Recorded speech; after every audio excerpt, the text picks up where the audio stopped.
Британські медики не рекомендують стримуватися при чханні. Виявляється, що це може привести до серйозних травм. Лікарі з університетської лікарні Лестера в Великобританії повідомили про випадок травми глотки, отриманої пацієнтом в результаті спроби стримати чхання, закривши рот і затиснувши ніс.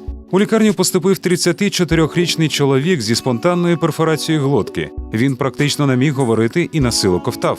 Зазвичай така травма спостерігається у випадках важкого кашлю або блювоти і взагалі зустрічається досить рідко. Чоловік намагався стримати чхання, він затиснув собі ніс і закрив рот.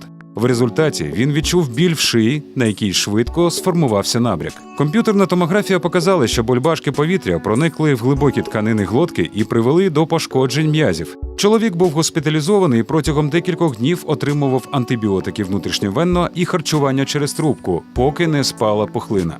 Через тиждень пацієнт був виписаний. Лікарі порадили йому більше ніколи не затискати собі ніс при чханні. Затиснення носа при чханні може привести до найрізноманітніших проблем – емфіземи середостіння, перфорації барабанної перетинки і навіть розриву аневризми судин головного мозку. У зв'язку з цим сумним випадком згадується досвід наших пращурів.